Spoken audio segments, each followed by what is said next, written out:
Hoje com o pastor Joseph Prince. Glória a Deus. Vamos continuar nossa série, mas antes eu quero dizer pela palavra do Senhor que muitos dos testemunhos que você escutou é de pessoas que não receberam a imposição de mãos. Ninguém orou pessoalmente por eles, mas eles escutaram a palavra do Evangelho e milagres aconteceram com eles. Milagres transformando mentes, curando corpos, libertação de vícios, amém? Salvação de membros da família, amém? Adolescentes que foram transformados, de repente desejaram por Deus de forma sobrenatural. Tudo isso aconteceu porque eles ouviram a palavra. É vital, não deixe que ninguém diga para você que está sentado aqui ouvindo a palavra, ou assistindo pela televisão, ou vendo através da internet, não está produzindo nada em você. Não, não, isso não é psicologia, não é ouvir uma palestra na universidade. Esta é a palavra de Deus. Amém. E a despeito do vaso que a proclama, Deus confirmará a palavra com sinais e maravilhas que se seguem. Escute, Deus confirma o que é a palavra, não o pregador.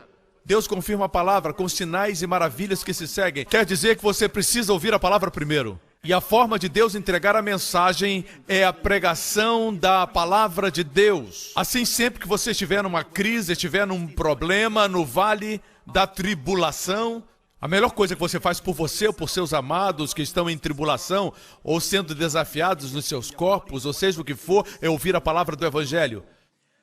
Paulo diz, não me envergonhe do Evangelho de Cristo, porque é o poder de Deus a todo aquele que crê, ao judeu primeiro e também ao grego, porque o Evangelho é justiça de Deus revelada. Amém? Assim é o poder de Deus, e a palavra poder aqui denota milagres, sinais e maravilhas. E a palavra usada muitas vezes para milagres é a palavra dunamis. A outra palavra usada é energis, de onde vem a palavra energia, divina energia. Começamos essa série 2 semanas atrás falando de liderança, como sermos um vaso que é honrado, uma coluna na casa de Deus, você se lembra? Amém? Como Deus pegou Pedro e o tornou uma coluna. Um homem que negou se tornou o homem que pregou para 3.000 pessoas. Na semana passada estudamos sobre a defesa do Evangelho. O verdadeiro Evangelho, por favor, se manifeste. Porque hoje ouvimos muitos tipos de vozes, precisamos voltar para o original. E que lugar melhor do que a igreja primitiva? Assim quero continuar. Na semana passada falamos de Atos 13 e depois Atos 14. Por que é vital que você entenda isso? Por quê? Existem algumas coisas no cristianismo que não podemos negociar. Algumas coisas podemos, como por exemplo, você crer que todos têm que adorar no domingo, ou crer que todos devem adorar no sábado, como os cristãos judeus. Continue. Essas questões não são vitais. Ou acreditar que a comunhão deve ser com vinho verdadeiro, alguns creem que é com suco. Continue. Não tem problema. Alguns creem que o pão deve ser sem fermento, alguns dizem que tem que ser com fermento. Continue, não tem problema. Amém? Existem questões que não podemos negociar. A deidade de Cristo, a humanidade de Cristo, que ele nasceu de uma virgem, ele morreu na cruz, e no terceiro dia Deus o levantou dentre os mortos. Ele julgará os vivos e os mortos. Essas coisas não podem ser negociadas. Se um professor de seminário vier e disser para você que ele acredita que Jesus Cristo não nasceu de uma virgem, amém? Esse blasfemou. Ele não é de Deus. Não podemos comungar com uma pessoa assim. Não podemos negociar. É uma questão vital. Amém? Se começarmos a nos dividir com questões que não são vitais, então nós somos tolos e o inimigo vai ser bem sucedido. Assim, existem pessoas que têm crenças diferentes sobre certas questões. Se eles acham que devem participar da ceia uma vez por ano ou uma vez por mês, não brigue por causa disso. Isso não é importante, não são questões vitais. Amém? Eu creio que quando a Bíblia diz sempre, é sempre. É assim que cremos. Amém? Mas algumas coisas não podemos negociar. Uma das maiores e vitais questões é o Evangelho de Jesus Cristo. Que o verdadeiro Evangelho, por favor, se manifeste. Mas, pastor, qual a vantagem de crer no verdadeiro Evangelho? A razão porque nós somos abençoados, a razão porque alguém é protegido, a razão porque alguém é pleno, a razão porque compartilho tantos testemunhos no meu livro. Todos os domingos compartilhamos aqui de pessoas que foram libertas de todo tipo de vícios. Por quê? É porque eles creem no Evangelho. Eles creram da forma certa.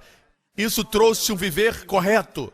Você sabe o que Jesus disse? Eu vim para que tenhas vida e a tenhais abundantemente. Existem aqueles que dizem que o objetivo de todo homem é glorificar a Deus. Eu digo amém.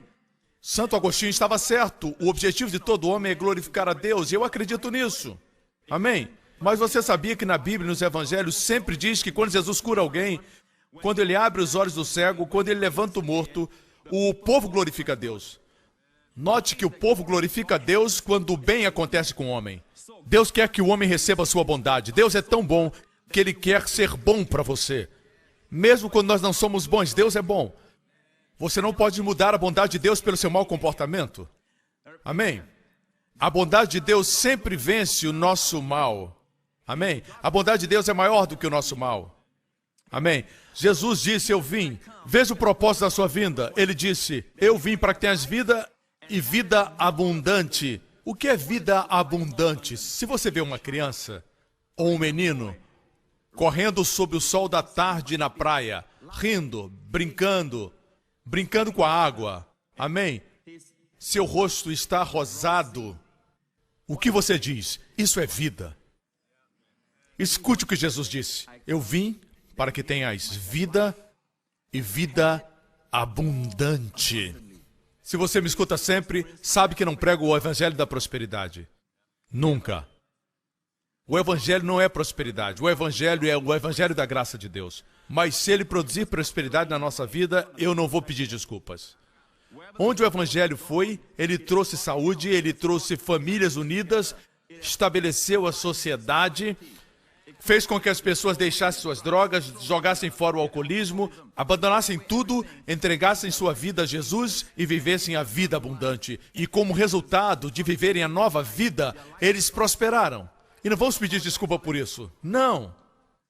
Veja bem, onde Jesus ia, por onde Jesus ia, ele abria os ouvidos dos surdos, limpava os leprosos, levantava os mortos, multiplicava pães e peixes. Imagine segui-lo achando que ele queria que fôssemos pobres. Amém? Portanto, se você é pobre, não existe nada errado com isso. Mas não tenha a mentalidade que Deus quer que você seja pobre para que você seja humilde. Também não pense que se você estiver bem com Deus, você terá muito dinheiro caindo sobre você. As duas percepções são erradas. Se você crê no Evangelho, você vai prosperar financeiramente. Amém? Eu quero dizer que é uma consequência de crer da forma certa. Quando você crê certo, você respeita o seu corpo, você não se envolve com muita bebida, beber demais, só viver embriagado. Essas coisas são muito caras. A Bíblia diz que a glutonaria e a embriaguez trazem pobreza. Vocês me escutam? De repente todos ficaram quietos. Amém? A questão não é que não temos dinheiro, mas que não temos disciplina. Existem coisas que nós não necessitamos, mas queremos e concluímos depois de comprar que não precisamos. E a gente diz que não tem dinheiro. Vamos continuar. O que estou tentando dizer é que quando você crê no Evangelho, todas as coisas se ajustam à plenitude. Porque o Evangelho é poder de Deus para a sua plenitude. Vamos analisar agora a vida de Pedro. É a primeira vez que ele prega. Veja bem, um dos desafios que nós temos no século XXI é que os cristãos não entendem o Antigo Testamento. Estou falando de forma geral. Eu sei que vocês entendem. Amém? Eu estou falando de forma geral. Muitos crentes não entendem o Antigo Testamento, não entendem o judaísmo, eles não entendem os judeus no plano de Deus, mas eles entendem o Novo Testamento, entendem o que Cristo fez, correto? Posso dizer que essa é a realidade na maioria dos casos com os cristãos de hoje. Mas na igreja original, na igreja primitiva, era o contrário. Muitos deles conheciam o judaísmo, conheciam plenamente. Muitos judeus que foram salvos no início da igreja primitiva, no dia do Pentecostes, eram judeus. Na verdade, no dia do Pentecostes, todos eram judeus. Alguns eram prosélitos, mas a maioria era de judeus. Assim, a igreja primitiva era composta por judeus, crentes messiânicos. Eles conheciam bem a Bíblia, por isso Paulo, quando reuniu os líderes de Éfeso, muitos deles eram judeus que foram salvos, mas tinham a mentalidade do Antigo Testamento. E Paulo disse para eles, eu quero pregar para vocês todo o conselho de Deus. Eu não escondi nada do conselho de Deus. Todo o conselho de Deus significava o quê? naquela época, não preguem somente Moisés. Não preguem baseados na Torá somente. Se você pregar o Antigo Testamento, traga Cristo. Quando você pregar do Antigo Testamento, traga graça. É por isso que todo o conselho de Deus não é o que as pessoas pensam hoje. Hoje eles pensam que quando alguém prega a graça, não está pregando todo o conselho de Deus. Mas naqueles dias era o oposto. Ele está dizendo para eles, não pregue somente a lei. Quando pregar a lei, destaque a pessoa de Cristo. É assim que você prega a lei. Amém? Aqui nesse versículo nós temos um sanduíche divino. 3 versículos antes está todo o conselho de Deus. Paulo diz para eles, Deus me enviou para testificar do evangelho da graça de Deus. Alguns versículos depois deste, diz o quê? Encomendo-vos a Deus e a palavra da sua graça, que é poderosa para edificar. Portanto, todo o conselho de Deus é, na verdade, a palavra da sua graça. Benditos sejam os seus olhos porque veem, os seus ouvidos porque escutam. Em muitos lugares, veja bem, em muitos lugares, você não escuta a palavra da graça. Você escuta a palavra da lei. Assim, nós vemos Paulo pregando em Atos 13, na sinagoga, quando ele está pregando para os judeus, correto? Quando ele prega para eles, ele resume todo o Antigo Testamento. É incrível, Estevão fez a mesma coisa. Estevão declarou todo o Antigo Testamento de forma resumida. Ele começou com Abraão. Da mesma forma, Paulo, como vimos Paulo pregar em Psídia, na sinagoga. Ele pregou o Antigo Testamento, a história, e depois ele chegou até Jesus. E chegando em Jesus, ele diz, todos que creem nele, e, portanto, através deste homem é pregado o perdão dos pecados. Então ele disse, por ele todos que creem são justificados de todas as coisas que a lei de Moisés não podia justificar. Nós vimos o evangelho ali, o evangelho original, o evangelho primitivo, o evangelho que Paulo mesmo pregou. E Deus achou por bem deixar registrado no livro de Atos. Se em algum momento da nossa vida nos esquecermos do original, tire o pó e compare com o evangelho pregado hoje. E que o verdadeiro evangelho se manifeste. Porque hoje, quando pregamos o verdadeiro evangelho, as pessoas pensam que somos antiquados, ultrapassados. Que você saiu dessa caverna e inventou essa ideia do evangelho. Não, amigo, não é uma nova invenção. Paulo chama de meu evangelho porque Jesus o confiou. Você me escuta? Quando nós vemos os resultados, toda a cidade veio e ouviu a palavra de Deus. E os judeus ficaram com ciúmes, porque nunca tiveram uma multidão na sinagoga. A mesma coisa que acontece hoje. Quando eles veem a multidão, eles dizem, ele está pregando bobagens, não está pregando a Bíblia, mas não nos interessa o que eles pensam. Nos interessa que Jesus está sendo glorificado e você está sendo abençoado. Você está com saúde. Sua mente está em paz. Seus filhos são protegidos. Amém? Nós queremos os resultados do Evangelho nas nossas vidas. Amém, igreja? Hoje vamos dar mais um passo, já analisamos o que aconteceu em Atos 13 e 14, o que aconteceu em Icônio, como ele pregou o Evangelho. Amém? E agora vamos para Atos 15. Começa assim. Alguns homens desceram da Judéia para Antioquia e passaram a ensinar aos irmãos, se vocês não forem circuncidados, não podem ser salvos. Esses homens vieram da Judéia, vieram da igreja de Tiago. Tiago era meu irmão de Jesus, correto? Maria e José tiveram filhos depois de Jesus. Jesus não era filho de José, ele nasceu de uma virgem, antes de eles se unirem como marido e mulher, mas Jesus teve irmãos e irmãs terrenos. Ok? Maria teve filhos. A Bíblia nos diz isso. E Tiago acreditou no seu próprio irmão. Isso não é fácil, você sabe. Na verdade, seus irmãos, a princípio, não creram nele. Mas depois que ele ressuscitou dentre os mortos, eles confiaram nele. Eles viram algo que não haviam visto antes. Amém? E Tiago se tornou o primeiro pastor da igreja em Jerusalém. Não esqueça que ele era judeu e ainda era muito arraigado no judaísmo. Ele cria em Jesus, mas ainda tinha muitas coisas para desaprender. Correto? Você está entendendo? Vamos continuar. Alguns irmãos desceram da Judéia, eram crentes judeus, e disseram, se não forem circuncidados, como disse Moisés, não poderão ser salvos. Isso levou Paulo e Barnabé a uma grande contenda e discussão entre eles. Isso quer dizer que eles tiveram uma discussão bem séria. Foi forte. Uma grande discórdia. Se eu e minha esposa tivermos uma grande discussão, é porque foi muito sério. Foi uma mega discussão. Do mesmo jeito, hoje no mundo existe uma grande contenda. Devemos guardar a lei de Moisés ou não?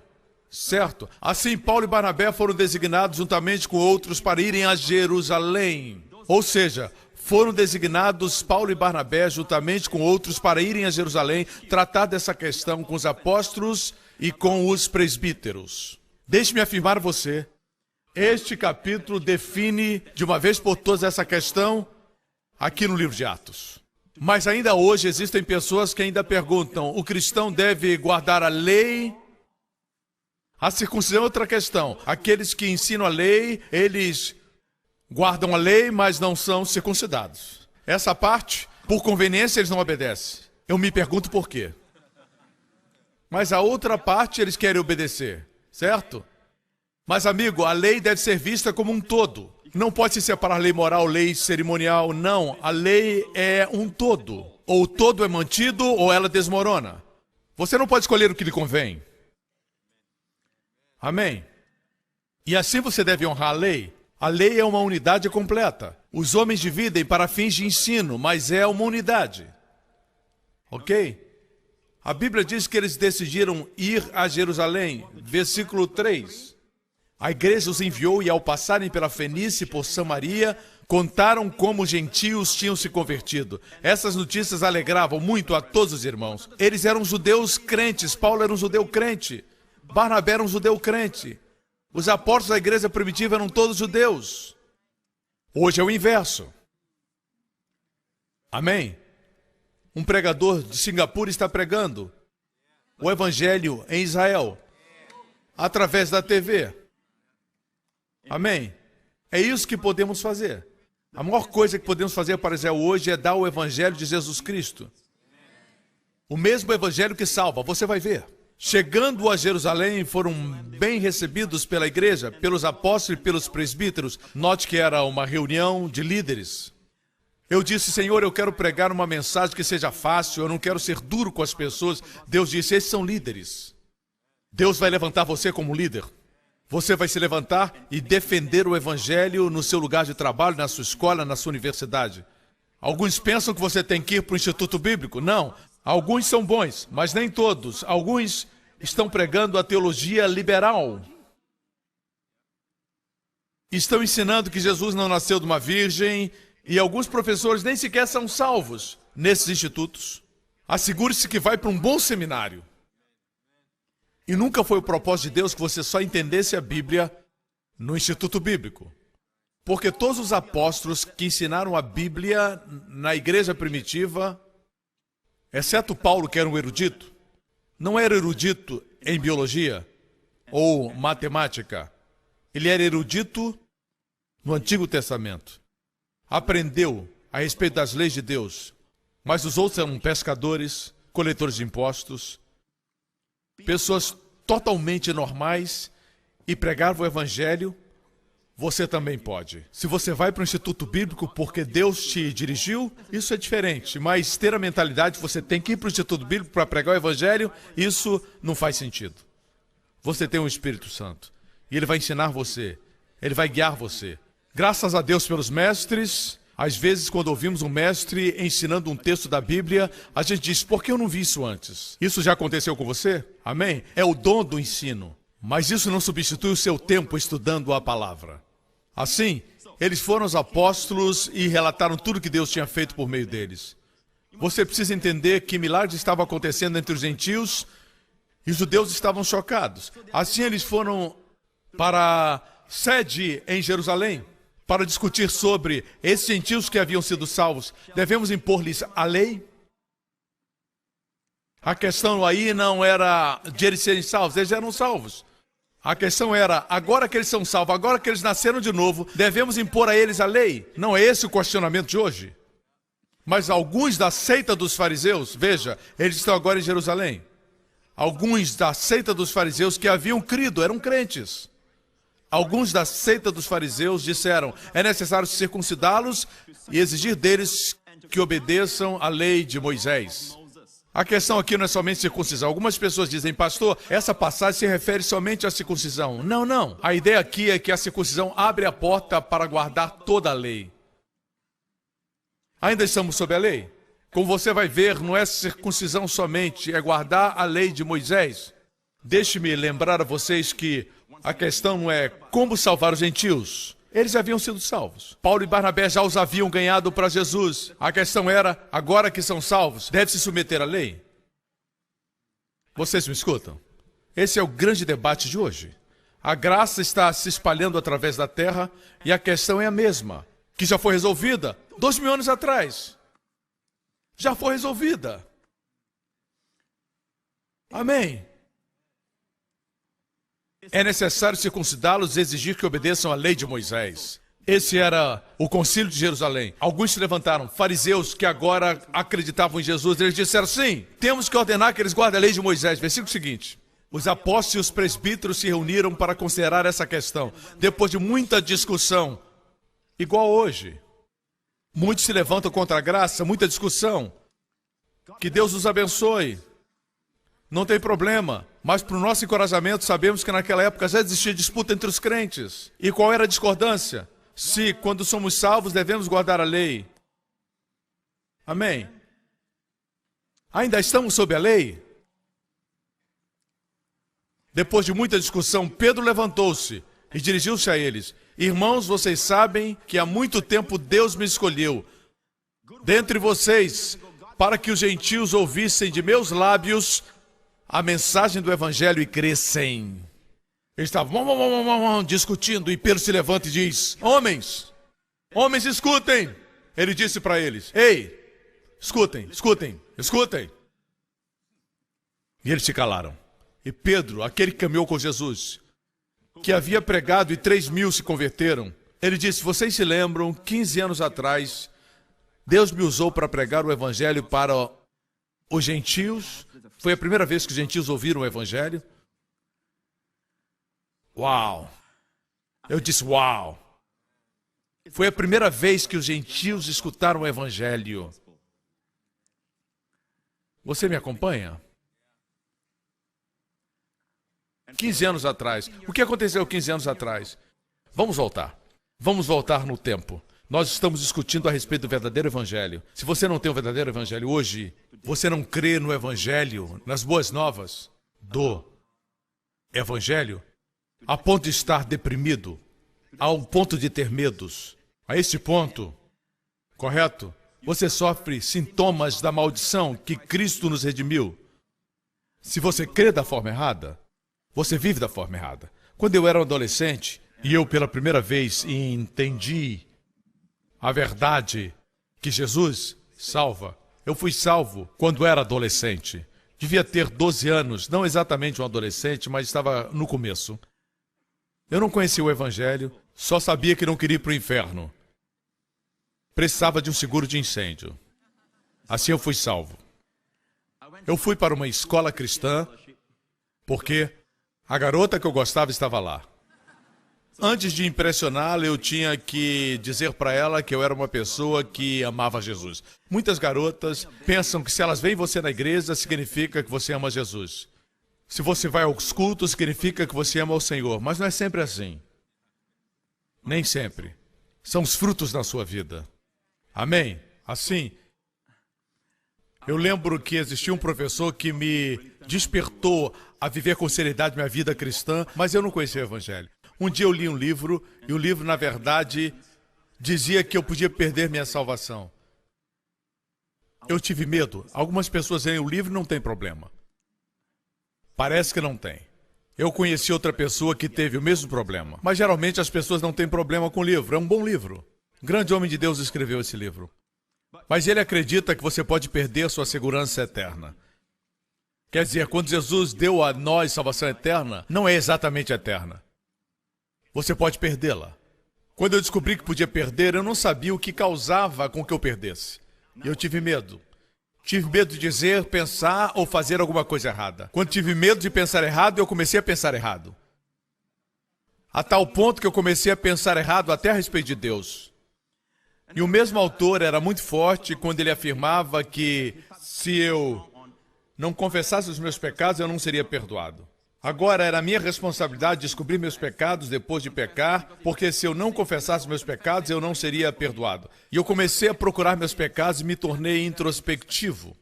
E eu comecei a olhar ao meu redor e analisar outros crentes e pensar por que eles não são mais introspectivos e não confessam seus pecados. Eles falavam alguma coisa ruim e eu ficava observando, dizendo, por que eles não confessam? Eu olhava para outros crentes que eram felizes, existia um crente, um senhor na igreja, que ele era radiante, estava sempre sorrindo, e eu pensava, como é que ele pode sorrir sabendo que tem pecados não confessados? Estava sempre sussurrando, me perdoa Jesus, perdoa Jesus, perdoa Jesus, perdoa Jesus. Se eu contasse uma história e exagerasse um pouquinho, eu dizia logo, perdoa Jesus, confessando meus pecados, porque se um pecado não fosse confessado, tiraria minha comunhão com Deus, eu tinha que confessar todos. Eu me tornei então introspectivo. E minha mente começou a mudar. Fiquei deprimido. Tudo que eu olhava era escuro. Por quê? Eu era o foco. Eu experimentei o que Paulo experimentou em Romanos 7. Miserável homem que sou. Eu escutava vozes à noite. Eu tinha medo. Eu tinha medo de cometer o pecado sem perdão. E aí já era. Eu estava perdido. Eu ia para as ruas distribuir folhetos, crendo que eu estava perdido, ou poderia me perder. Pelo menos essas pessoas vão ser salvas. Quando fossem para o céu, Deus diria, quem evangelizou vocês? Joseph Prince. E Deus olharia e pensaria em mim. Tudo isso era depressão. Hoje os doutores diagnosticam e dão uma receita. Eles lidam com os frutos. Graças a Deus pelos médicos. Mas quase sempre eles não tratam a raiz. O Evangelho trata a raiz. Bons doutores dirão para você, posso prescrever um remédio para dormir, mas você precisa encontrar a razão. Você tem que relaxar. É fácil dizer, mas não é fácil fazer. Como relaxar quando você sabe que Deus é real, o céu é real? É por isso que algumas pessoas preferem dizer, não existe Deus, para que sua consciência se acalme, mas você não pode dizer, não existe sol. Isso aí é eletricidade, é uma lâmpada. Não existe sol. Todos vamos comparecer diante de Deus um dia. Se não estivermos totalmente vestidos com a sua justiça, nós o encontraremos como um juiz. Eu prefiro encontrar um Salvador. E Deus quer ser seu Salvador. Deus enviou seu Filho para que através dele todos sejam salvos. Por causa do tempo nós vamos continuar. Não me segure. De qualquer forma, eu passei por isso. Eu era um crente, mas passei por isso, não tinha paz, não tinha alegria. Fui pro exército, estava correndo com meu rifle, parava e dizia, carabalá. Meu sargento dizia, vamos! E eu lá, bora.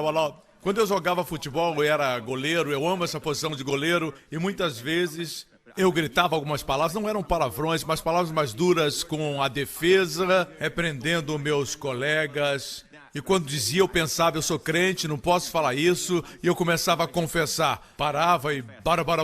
E a bola entrava. Shhh. Alguma coisa estava errada. Por que eu estava confessando os meus pecados, tentando ficar bem com Deus?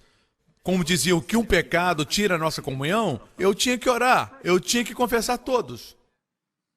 Se essa doutrina é de Deus. Eu descobri que eu estava fazendo a minha vida pior. Eu estava caindo num redemoinho de depressão. Um dia eu escutei no meu alojamento, eu fui para a cama cedo, mas alguns soldados estavam acordados perto do meu alojamento. Você sabe como são as coisas no exército. Eu escutei eles dizendo, esse cara é estranho, ele fica falando, bora. Ele fica o tempo todo, zzz, parece que ele está confessando os pecados dele. Vocês já viram? Ele parece que está falando com o Deus dele a respeito de alguma coisa que ele fez errado. E eu percebi que orava alto. E eu pensei, esse é o testemunho que eu quero que eles tenham. Onde está aquela alegria indizível que a Bíblia fala? Onde está a paz que sobrepassa todo entendimento? Assim eu descobri que eu estava crendo errado. E eu estava vendo os resultados. Resumindo a história, por causa do tempo, eu peguei o Evangelho de Jesus Cristo e com muita dificuldade eu orei e Deus me ajudou.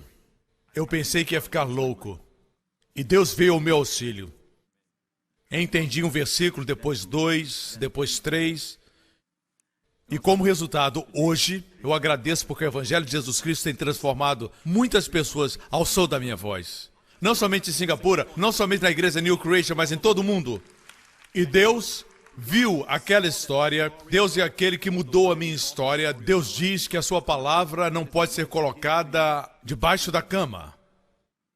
Eu vou colocar no velador, no lugar de proeminência para que todos sejam iluminados na casa. Assim surgiu o nosso programa de televisão. Essa é uma história, mas saiba, igreja, que os mesmos resultados são vistos em todo o mundo. Agora você entende a razão da disputa, não é uma questão pequena. O Evangelho, a verdade do Evangelho não é pequena. Eles estavam discutindo, os fariseus foram salvos, discutiam com Paulo e Barnabé, e Paulo conhecia a Bíblia. Paulo era independente. Paulo poderia ter ficado na Antioquia e ter continuado pregando, na Fenícia ou em outra parte. Ao invés de vir, isso demonstra a sua submissão. Existia uma questão e ele se dispôs a ir à sede e discutir. E disseram, eles têm que guardar a lei de Moisés. E Pedro se levantou e disse, varões, vocês lembram 15 anos atrás na casa de Cornélio? O que aconteceu é que Pedro estava orando no terraço em Jafa. Nós estivemos lá, nós vimos aquela casa, as ruínas onde ela estava, ruínas de 2000 anos. Nós vimos a localização, Pedro orou naquele terraço, ele teve uma visão, Deus deu-lhe uma visão de um lençol branco e toda espécie de animais impuros. O povo judeu não come porco, camarões ou lagostas. São animais impuros. Ele viu esses animais e ouviu uma voz dizendo, levanta Pedro, mata e come. Pedro disse, não, Senhor, ele sabia que era o Senhor que estava falando. Ele conhecia a voz do Senhor, ele disse, não, Senhor. Eu não posso comer coisas impuras. Deus disse, o que eu purifiquei, não chame impuro. Deus não estava se referindo à comida, Deus se referia às nações gentílicas, porque são tipificadas pelos camarões e lagostas. Assim, quando isso aconteceu, Pedro disse, não vou comer isso. Deus disse, o que eu purifiquei não chame impuro. Isso aconteceu 3 vezes, porque é o número que tem tudo a ver com Pedro. Uma vez mais Deus disse, o que eu purifiquei não chame impuro. 3 vezes Deus disse isso para Pedro. Deus estava o preparando para alcançar e pregar aos gentios. Foi a primeira vez que isso aconteceu. Então, toque, toque, toque. Bateram na porta. Pedro foi ver. O Espírito Santo falou com Pedro e disse, existem 3 homens, procurando você. Deus está dando todas as evidências que isso vem dele. Vai com eles e não duvida de nada. Assim ele foi e ele viu esses 3 homens. Você é Pedro? Ele disse sim. Desculpe incomodar você. Um deles era um soldado e tinha 2 amigos do homem ou parentes dele. Eles disseram, Cornélio Centurião quer ver você. A propósito, todos os centuriões, todos que são mencionados nos evangelhos são apresentados de forma positiva. Sempre, até mesmo aquele da cruz. No final ele diz, certamente esse é o Filho de Deus. Todos eles, isso é interessante. Assim esse centurião, ele era como um capitão de um batalhão de soldados. Ou melhor, um major. Centurião. Assim, Cornélio era um homem que amava Deus e dava ofertas para os pobres. Um dia ele estava orando fervorosamente a Deus. Ele não era salvo, mas estava orando. E um anjo apareceu a ele. E o anjo disse, Cornélio, suas orações, esmolas aos pobres, subiram como um memorial perante Deus. Por que Deus disse isso? Porque Cornélio não era salvo. Era como um memorial. Em outras palavras, ele estava fazendo o seu melhor para alcançar Deus. Ele sabia que existia um Deus. Ele não conhecia esse Deus, mas sabia que os judeus tinham o Deus verdadeiro. Isso ele sabia. Assim ele orou e dava esmolas aos pobres, ofertas, e o anjo disse, suas orações e suas esmolas subiram como um memorial diante de Deus. Ele não era salvo. Por isso o anjo disse, vai para o lugar em Jafa, hoje é Jafa, antes era Jope, e procura na casa de Simão, curtidor, um homem chamado Simão, que era Pedro. Ele virá e trará uma palavra que salvará você e sua família. Veja, o anjo está lá, por que ele não pregou o evangelho? Esse é um privilégio que Deus somente deu para aqueles que eram pecadores e foram salvos. Quando você escutar Pedro ou Joseph Prince, cuja vida era um caos, amém? E eles disserem, Jesus me salvou e mudou a minha vida, você vai dizer, tem jeito para mim. Assim o anjo apareceu e disse, vai, traz Pedro e ele vai te dizer palavras que salvarão você e sua família. Pedro foi com os 3 e levou 6 homens com ele da sua casa, da casa onde estava hospedado, levou outros crentes judeus para serem testemunhas e logo começou a pregar para eles e Cornélio estava lá. Cornélio caiu diante dele e adorou. Ele disse, não me adore, eu sou um homem como você. Ele levantou Cornélio e disse, percebo que Deus não trata as pessoas com parcialidade. Você sabe que não é correto para mim, um judeu, comungar com você, um gentio. A Bíblia diz que Cornélio era um centurião do regimento italiano. E a Bíblia diz que ele pregou um sermão e eu cronometrei, durou 1 minuto e meio. Foi bem curto o sermão de Pedro. Você sabe por que ele não terminou? O Espírito Santo desceu. Você sabe em que ponto do sermão o Espírito Santo desceu? Por isso os pregadores da fé conhecem Atos 10:38. E você sabe o que diz Atos 10:38? Diz como Deus ungiu a Jesus de Nazaré com o Espírito Santo e poder, e como ele andou por toda parte, fazendo bem, curando todos os oprimidos pelo diabo. Foi parte do sermão de Pedro, na casa de Cornélio. Assim Cornélio reuniu todos os seus parentes, toda a sua família, e a casa se encheu. E Pedro pregou esse sermão de 1 minuto e meio. E no final ele disse, todos os profetas dão testemunho dele, de que todo aquele que nele crê, recebe o perdão dos pecados. Uau! Total, incondicional. Ele não disse, se você confessar um a um seus pecados, se arrepender. Na Bíblia, a palavra arrepender não quer dizer penitência. O arrependimento bíblico é a graça de Deus para mudar a mente. Como Paulo disse aos líderes, convertam-se a Deus com arrependimento e fé no Senhor Jesus Cristo. Arrependimento é mudar de ideia a respeito de Deus. Deus não quer pegar você, Deus quer amar você. Deus não quer amaldiçoar você, Deus quer abençoar você. Mude a sua mente a respeito de Deus e tenha fé no nosso Senhor Jesus Cristo. Essa foi a mensagem que Paulo compartilhou com os líderes. E agora, Pedro nem disse a palavra arrependimento aqui. Não usou essa palavra. Você notou? Enquanto Pedro ainda falava essas palavras. Que palavras? Todo aquele que nele crê recebe perdão dos pecados.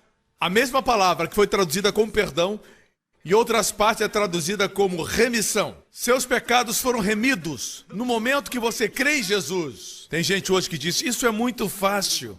Mas é o evangelho original. O evangelho primitivo. Alguns dizem, Pedro se equivocou, ele não mencionou arrependimento. Esse é o evangelho original.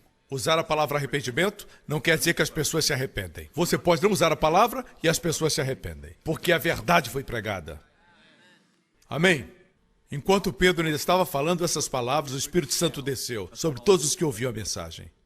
Como eles souberam que o Espírito havia descido? Está na Bíblia. A resposta está na Bíblia. A evidência está no versículo 45.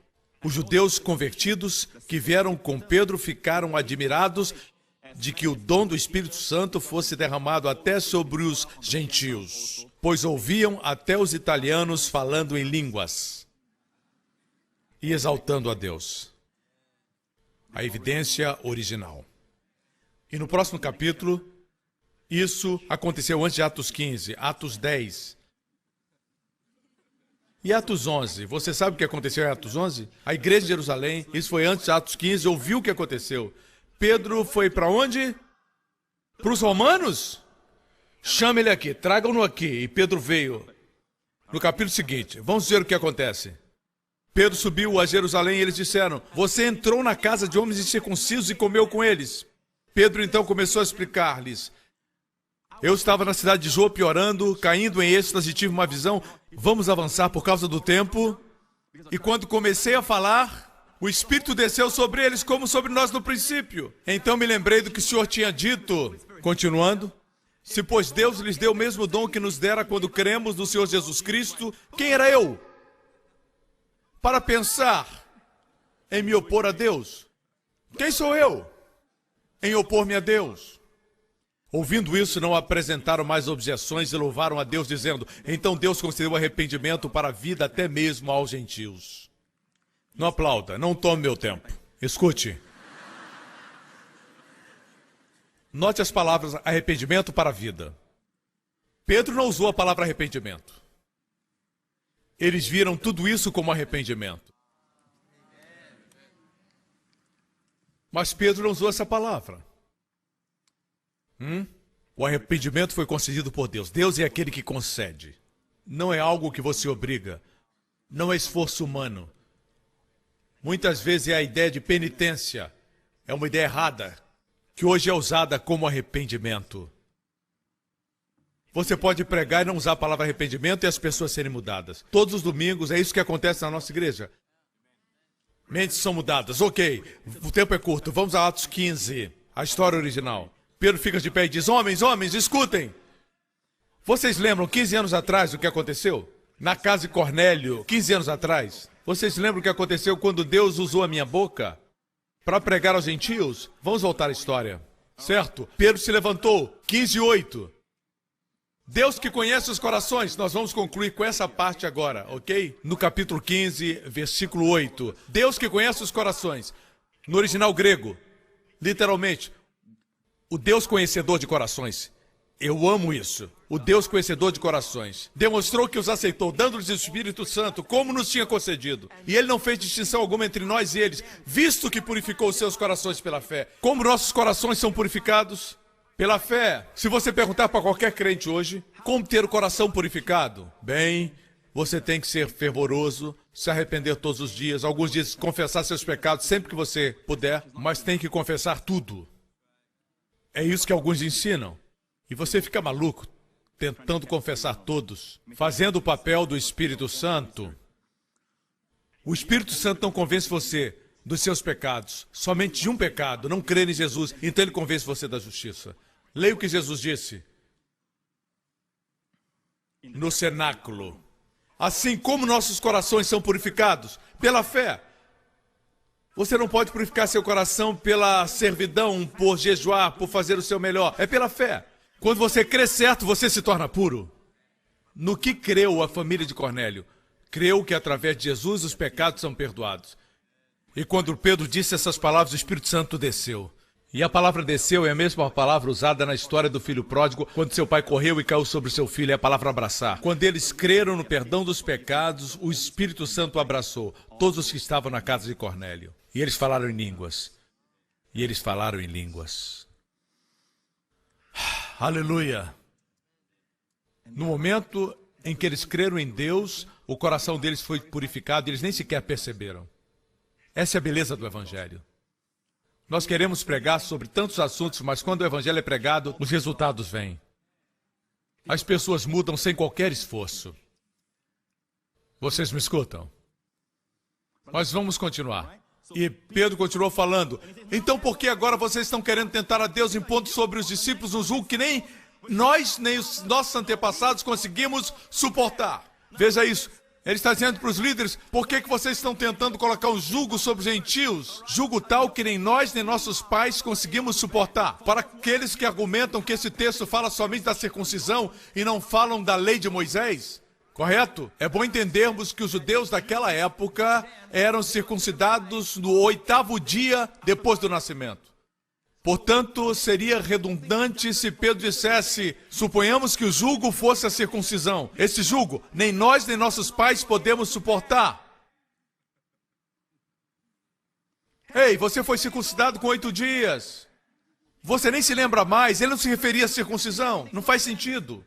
O jugo aqui se refere à lei de Moisés. Por esse motivo, eu declaro a vocês que aqui não está falando de circuncisão, mas está falando de manter a lei de Moisés, toda a lei, que é um jugo que nem nós, nem nossos pais podemos suportar. Você sabe o que é um jugo? Deus chama a lei um jugo. Veja a foto de um jugo. Isso é um jugo. Jesus disse: venha a mim e darei descanso. Tome o meu jugo. Meu jugo é leve e suave. Naqueles dias, ensinamentos eram jugos. Jesus disse: quando eu ensino, meu jugo é suave e meu fardo é leve. Os fariseus ensinavam a lei e adicionavam tantas outras leis que se tornava pesado. Pedro os desafia e diz: o que vocês estão tentando? Vamos ver a palavra mais uma vez. Por que vocês tentam a Deus? A palavra tentar aqui é a mesma usada em 1 Coríntios 10. Não tentemos a Cristo. Como é que você tenta a Deus? Voltando para a lei. Deus deu seu Filho para nos redimir, nasceu sob a lei para redimir aqueles que estão sob a lei, para que recebessem filiação. E vocês querem voltar para a lei? Vocês estão tentando dizer: podemos ser nosso próprio Salvador, podemos guardar a lei. Vocês estão testando Deus, estão tentando a Deus. Não sei o que estou dizendo, é Pedro que disse. Estão colocando um jugo de escravidão que nem vocês nem os antepassados puderam suportar. É óbvio que eles não estão falando da circuncisão. Senão não diriam: nós não podemos suportar. Vamos continuar. Mas cremos que seremos salvos pela graça do Senhor Jesus Cristo, como eles também. Hoje existem alguns que ensinam que os gentios são salvos pela graça através da fé, mas os judeus são salvos pela graça e também pela lei. Existe aqui uma declaração que procede dos líderes da igreja primitiva, dos apóstolos originais. Nesse caso, Pedro, ele diz que cria que através da graça de nosso Senhor Jesus Cristo, o povo judeu seria salvo da mesma forma que os gentios. Existe somente um evangelho para todos. Existe somente um evangelho para todos. Uau! Versículo seguinte. Então toda a multidão se calou. Não tinha mais nada para argumentar. Quando Deus falou, através do seu servo, eles silenciaram. Eles escutaram Barnabé e Paulo e eles falavam a respeito de quantos milagres Deus fazia através deles entre os gentios. Você percebeu isso? Eles mostraram isso como evidência. Ei, irmãos, Deus fez obras entre os gentios e eles nem conhecem os 10 mandamentos. Eles disseram: nós vimos um homem que era paralítico, correto? Ele nem conhecia o Antigo Testamento. E eu disse: fica de pé! E Deus o curou. Ele nem conhecia a lei. Eles usaram os milagres como evidência. Deus estava se movendo, sendo bom para com eles, antes de conhecerem a lei. Evidência que não deviam estar submetidos à lei. Vocês não escutaram o que eu escutei? Vocês escutaram? Alguns dizem para o enfermo: você pecou, seus pais pecaram, por que você está enfermo? Isso é trazer a lei. Você fez isso, fez aquilo outro. No final, não existe mais fé. Mas Deus fez milagres entre os gentios, antes de conhecerem a lei. E Paulo e Barnabé usaram isso como evidência. Uau! Que tremendo! Vamos ao versículo 13. E havendo eles calado, tomou Tiago a palavra, dizendo: homens e irmãos, Tiago era meu irmão de Jesus, e ele era pastor da igreja em Jerusalém, a igreja judaica, e ele ficou de pé. E ele falaria algo de Deus para eles. Ele disse: homens e irmãos, ouvi-me. Simão relatou como primeiramente Deus visitou os gentios para tomar deles um povo para o seu nome. A propósito, o nome de Pedro foi mencionado pela última vez no livro de Atos. Pela última vez. Daí em diante só fala de Paulo. Assim a igreja primitiva era composta por judeus, se tornou de judeus e gentios, depois Paulo alcançou os gentios. Apesar da rejeição dos judeus, Deus ainda se lembrava deles. Eu tenho uma outra mensagem sobre isso. Correto? De qualquer forma, nessa passagem, Pedro é mencionado pela última vez. Simão Pedro declarou como Deus primeiro visitou os gentios para tirar deles um povo para o seu nome. E com isto concordaram as palavras dos profetas, como está escrito. Tiago conhecia o Antigo Testamento e ele está citando Amós 9:11. Deus promete: depois disso voltarei e reedificarei o tabernáculo de Davi. Pare aqui, que tabernáculo é esse? Deus não falou que restauraria o templo de Salomão ou o tabernáculo de Moisés no deserto. Tabernáculo de Davi, o que é isso? Olha essa ilustração. Lembra quando falei do tabernáculo de Davi? Não tinha lugar santíssimo, não tinha átrio exterior, não tinha véu. Todos adoravam a Deus e a arca estava onde ela deve estar. Era chamada trono do Senhor dos Exércitos. Era a presença de Deus, todos adoravam. na presença de Deus e ninguém morria. É uma figura dos crentes do Novo Testamento, que podem vir diretamente para o Santo dos Santos. Não vem através de ninguém, não vem através de Moisés, não vem através do sacerdote. Eles vão diretamente. E Jesus está lá. Deus o Pai está lá. E eles adoram com muita alegria. No tabernáculo de Davi tinha música e alegria. É isso que está acontecendo no mundo. Deus está restaurando o tabernáculo de Davi. Deus está restaurando o tabernáculo de Davi em todo o mundo. E há muita celebração. É por isso que Deus está abençoando o Hillsong. Eles estão no coração do plano de Deus para o final dos tempos. Levantar o tabernáculo de Davi, encher com músicas de louvores, com instrumentos e música alta. Não é voltarmos para o tabernáculo de Moisés, onde somente o sumo sacerdote pode ir para o lugar santíssimo. Não. Deus promete restaurar o tabernáculo. Deus diz, reedificarei o tabernáculo de Davi que está caído, levantá-lo-ei das suas ruínas e tornarei a edificá-lo, para que o restante dos homens busque ao Senhor e todos os gentios sobre os quais meu nome é invocado. Veja, quando Deus restaurou o tabernáculo de Davi, não foi somente para os judeus, foi para os gentios também. Quando Deus reedifica, as pessoas são salvas. Deus vai abençoar qualquer igreja que prioriza o louvor. Vamos ao versículo 19. Tiago continua. Por isso, eu julgo que não se deve perturbar aqueles dentre os gentios que se convertem a Deus, mas escrever-lhes que se abstenham das contaminações dos ídolos. Ele se reporta não à lei de Moisés, mas à lei de Noé, que existia antes que a lei de Moisés existisse. E o plano original de Deus era que o homem não se envolvesse com a idolatria ou coisas contaminadas ou oferecidas a ídolos. Essa é uma lei universal. Antes da lei, idolatria estava errada. Durante a lei, idolatria era errado. Depois da lei, idolatria é errado.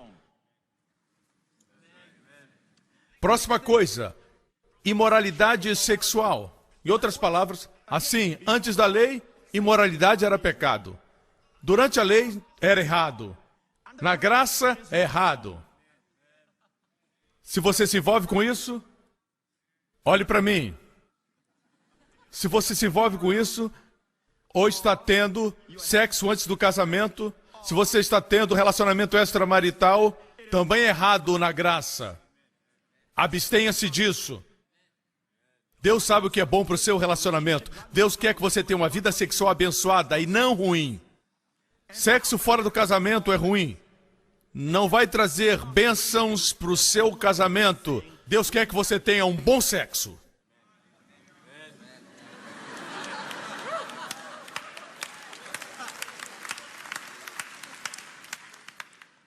Do que é sufocado. Naquela época, eles comiam animais sufocados, o sangue ainda estava no corpo. A ciência nos diz que quando o animal é estrangulado, ele libera toxinas no sangue. E quando você o come depois de ter sido estrangulado, seu corpo sofre.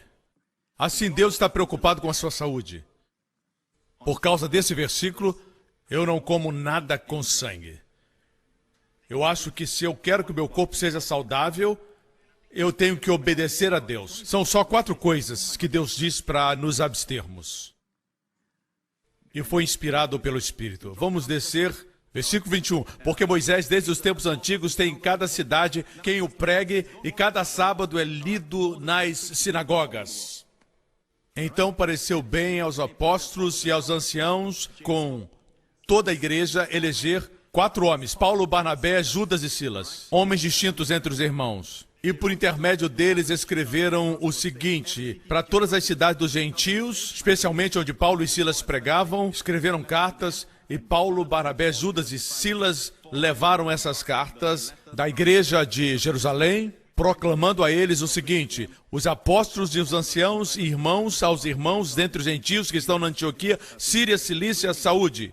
Porquanto ouvimos que alguns que saíram dentre nós vos perturbaram com palavras, transtornando as vossas almas, dizendo que deveis circuncidar-vos e guardar a lei, não lhes tendo nós dado o mandamento, pareceu-nos bem, reunidos concordemente, eleger alguns homens e enviá-los com os nossos amados Barnabé e Paulo.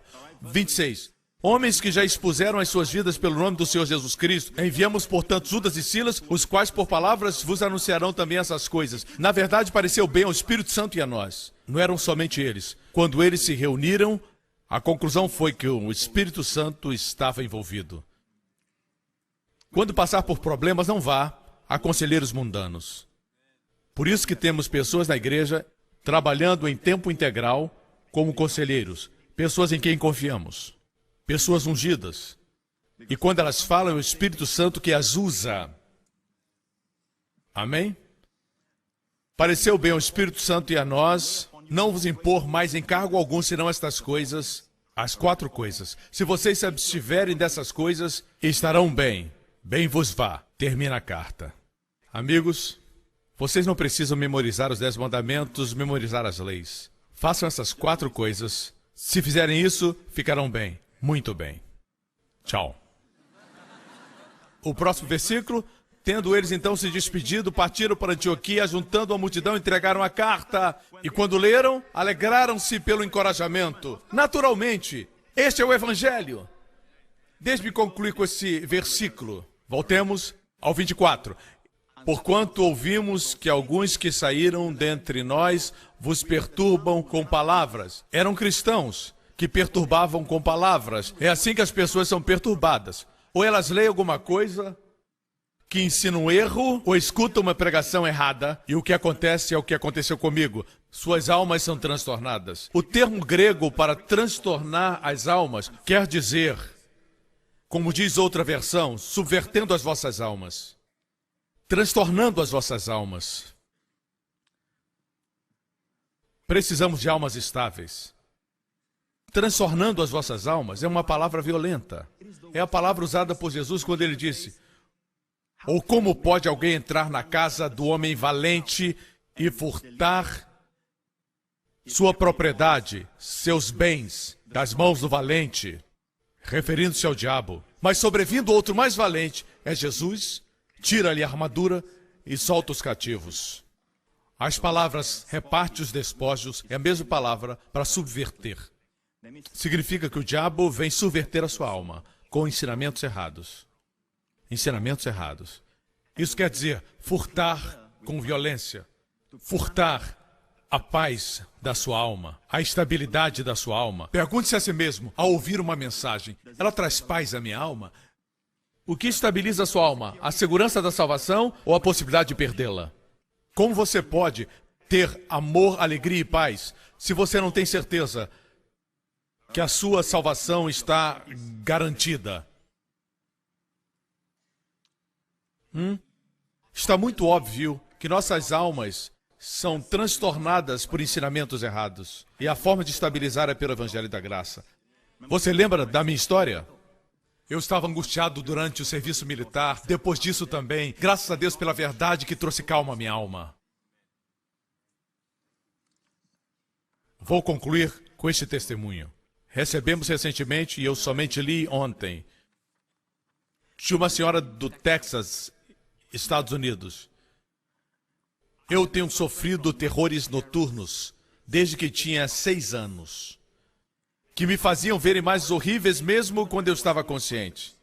Recebi toda a ajuda médica possível e até mesmo a tomografia computadorizada. Mas nada explicou a razão para as visões. Para ser sincera, eu cria da forma errada durante a minha adolescência. Eu cria que havia nascido para ser torturada pelo mal e fazer mal aos outros. Ficou impossível de suportar. Anos depois, fui para uma igreja que acreditava na graça. Eles me ajudaram tremendamente. Contudo, eu não estava livre ainda da minha luta. Pensamentos de ter feito errado contra Deus continuavam na minha mente. Eu falei com o pastor acerca disso e ele me mostrou versículos bíblicos que falam da graça, mas eu não pude entender esse conceito. Semanas depois, eu cheguei ao meu limite. Agora imagine, desde os 6 anos de idade, tendo visões horríveis à noite. Isso é terrível. Ela disse: Deus, eu confessei todos os meus pecados. Li os textos da Bíblia, fui aos estudos bíblicos, obedeci os 10 mandamentos. Eu entreguei tudo a você, Senhor Jesus. Eu não sei quantos dias depois eu ouvi o som de uma pregação do pastor Joseph Prince que vinha do quarto da minha mãe. Quando ele mencionou a palavra demônio, eu corri para ouvir o que ele tinha a dizer. Por que vocês estão rindo? Às vezes eu digo, nenhum demônio, nenhum diácono, nenhum demônio. Ei, isso é ungido.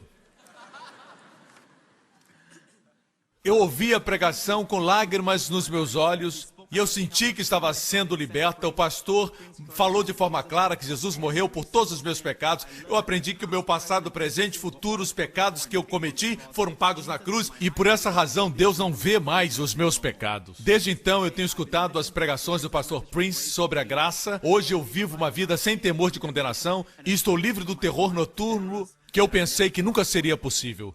Obrigado, pastor, por compartilhar a verdade da graça que liberta tantas pessoas como eu. Termino com esse testemunho. Olha aqui. É por isso que batalhamos pelo Evangelho. Amém? Porque existem pessoas assim no mundo inteiro. E veja o que as liberta. Ir a doutores e psiquiatras, eles são bem intencionados e nós somos gratos por eles. Eles estão ajudando as pessoas, mas eles não podem ir à raiz, onde somente Deus pode ir. Amém? Assim vigie, o diabo quer roubar, furtar de você, roubar sua alma, transtornar você. E ele faz isso angustiando você com palavras. Se você está aqui, amigo, e nunca fez desse maravilhoso Jesus Cristo seu Senhor e Salvador pessoal, escute essa mensagem. Dele, todos os profetas do Antigo Testamento testificaram que através de Jesus, se você crer, você recebe perdão dos pecados. Crer em quê? Crer que Deus amou você e enviou Jesus Cristo para morrer na cruz por seus pecados e levantou Jesus dentre os mortos. Se você crê nisso, você é salvo. Eu vou dar a você a oportunidade agora, onde você estiver. O Espírito Santo está descendo sobre o povo agora. Amém? E digo isso, se você nunca orou em línguas, ore suavemente em línguas no Espírito. Amém? O Espírito Santo está vindo sobre pessoas em todo esse lugar. E onde você estiver assistindo isso, repita após mim. Diga: Pai Celestial, eu creio verdadeiramente que o Senhor me ama. Nada que eu fiz, nem as coisas erradas que eu faço, podem mudar o amor maravilhoso que o Senhor tem por mim. E porque o Senhor me ama, Cristo morreu na cruz por meus pecados. O Senhor levantou dentre os mortos para ser Senhor de tudo. Agora mesmo, eu confesso, Jesus Cristo é meu Senhor, meu Salvador. Eu creio agora que todos os meus pecados são perdoados, passado, presente e futuro. Eu agradeço pela vida abundante. Em nome de Jesus. Amém, amém, amém. Obrigado por sintonizar no programa de hoje. Esperamos que tenha sido uma bênção para a sua vida. Para mais informações sobre o programa da Igreja New Creation, acesse o site ncctv.org.sg. Lá você poderá se inscrever para receber um devocional diário do pastor Joseph Prince. Seja incentivado e fortalecido todos os dias e saiba o quanto Deus lhe ama através desses devocionais. Acreditamos que o seu dízimo pertence à igreja que você frequenta e oramos para que você seja grandemente abençoado, altamente favorecido e profundamente amado.